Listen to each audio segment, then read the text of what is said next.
Welcome back to Ghost Powered Entertainment. I'm your host, Kanan Becker, and today we talk about the series Damien, currently on Hulu. I imagine you don't remember much.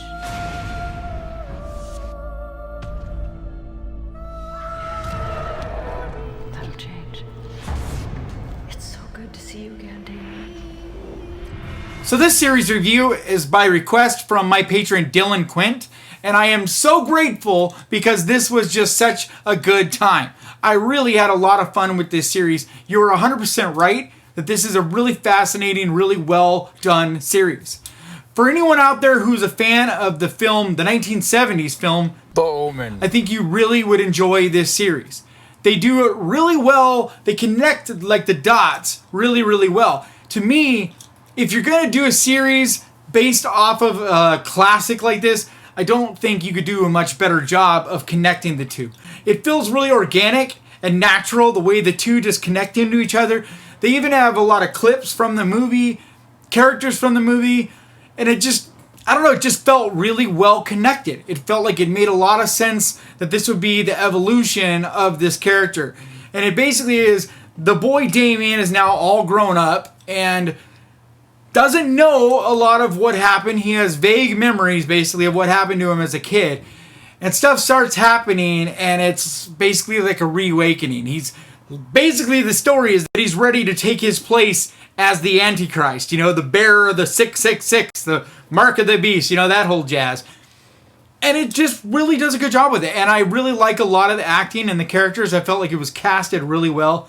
I really enjoyed the character, the guy who plays Damien. I thought he did a fantastic job and just felt like you could feel his pain, and he's really struggling with the decisions, and he doesn't want to become this, but he is becoming this, and that whole struggle. I thought it was projected really, really well, and it was a lot of fun. My biggest issue with this was that I found out this is it. Like, they made this one season, and that's it. And the way it ends, it doesn't really tie everything all up. It definitely feels like it's supposed to have another season. You could definitely tell that they thought they would have a second season. And I don't know why. I don't know all the details.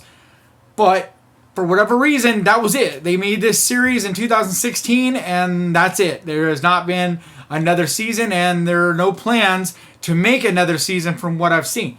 Maybe it'll catch a little bit of steam from being on Hulu, and maybe Hulu will pay to have it, made or something along those lines. Because I think that there's a lot of really cool directions you could go with this series. So I did feel there was a couple episodes that did drag just a little bit, and I feel like maybe that was part of its downfall.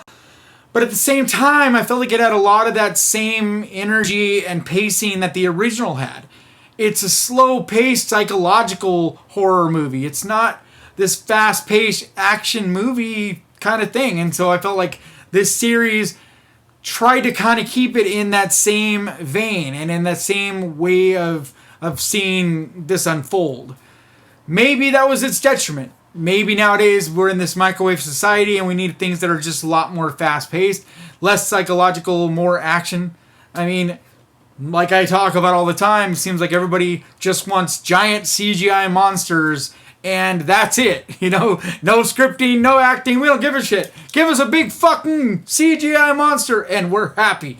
But make sure you throw in a couple explosions. So I'm just messing around for the most part, but I do wish more people did care about scripts, and that we didn't focus just so much as a society right now on big boom, Like, come on, guys, let's put a little bit of brains into stuff. And so I think because of that, at least partly, I think that's probably what unfortunately hurt this series, is it was a more of a psychological, script-oriented drama type of thing, and bringing in horror fans that are maybe wanting something a little more exciting.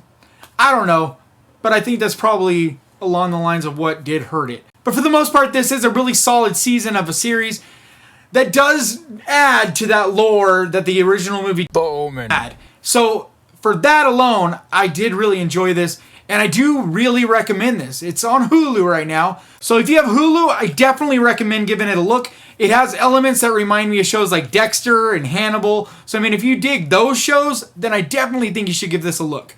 Once again, I want to thank Dylan Quint for this recommendation, and give a big thank you to all my patrons for your support. If you would like to become a patron, or at least find out more about it, the link is down in the description. But that's going to do it for me today. Please hit that subscribe button and ding that little bell. That's the best way to keep track of this channel and when I post videos like this. And I post videos like this at least twice every week.